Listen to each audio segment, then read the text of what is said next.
চলতেছে লিচুর সেজন। ঘরে থাকা কয়েকটি লিচু এবং কয়েকটি সহজ উপকরণ দিয়ে আপনি খুব কম সময়েই লিচুর ডেজার্ট তৈরি করে পরিবেশন করতে পারেন। তো চলুন দেখে নেওয়া যাক আমরা কিভাবে আজকে লিচুর ডেজার্টটি তৈরি করব। তো প্রথমে আমরা কয়েকটি লিচু নিব। আমি এখানে 6-7টা লিচু নিয়েছি। আপনারা যদি বেশি করে বানাতে চান ডেজার্ট তাহলে আপনারা একটু পরিমাণে বেশি লিচু নেবেন। তারপরে আমি এই লিচু থেকে খোসাটা ছাড়িয়ে নেব। লিচুর খোসা ছাড়িয়ে নেওয়া হলে লিচুর ভেতরের বীজটা আমি বের করে নেব। এখন আমি লিচুগুলোকে ব্লেন্ড করব।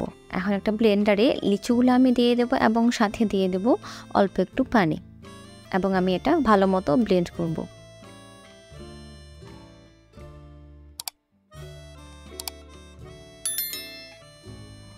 ব্লেন্ড করে নেওয়া লিচু এবং পানির মিশ্রণটি এখন একটি ছাঁকনির সাহায্যে ছেঁকে নেব।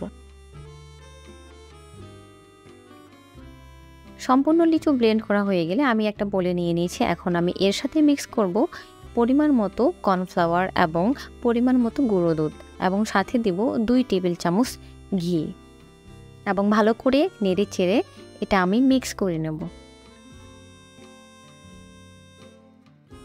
লিচুর মিশ্রণটি আলাদা করে আমরা রেখে দেব।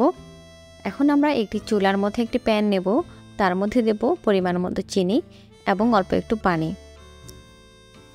আমরা চিনির সাথে পানি ভালো করে মিক্স করে নিয়েছি। এখন এখানে দেব আমরা আমাদের তৈরি করা লিচুর মিশ্রণটি, এবং বারবারে নাড়তে থাকব।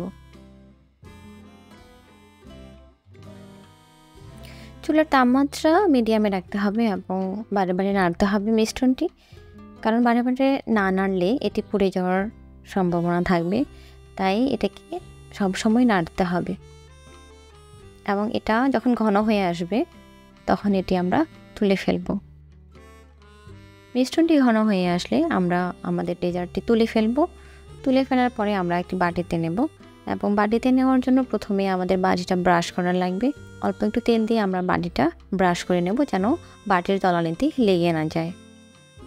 ডেজার্টটি তুলে নেওয়ার পরে এটি 5 মিনিট আমি ঠান্ডা করার জন্য রেখে দেব। এই ফাঁকে আমি ডেজার্টটি ডেকোরেশনের জন্য অল্প পরিমাণে বাদাম কেটে নেব।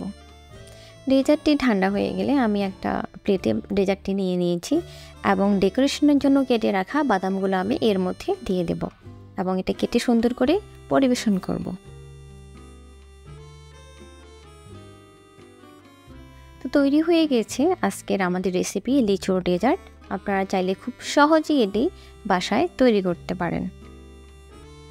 আমার এই ভিডিওটি যদি আপনাদের ভালো লাগে তাহলে প্লিজ আমার চ্যানেলটি সাবস্ক্রাইব করবেন এবং পাশে থাকা বেল আইকনটি প্রেস করবেন নেক্সট ভিডিও পাওয়ার জন্য। সকলকে অনেক ধন্যবাদ। সবাই ভালো থাকবেন।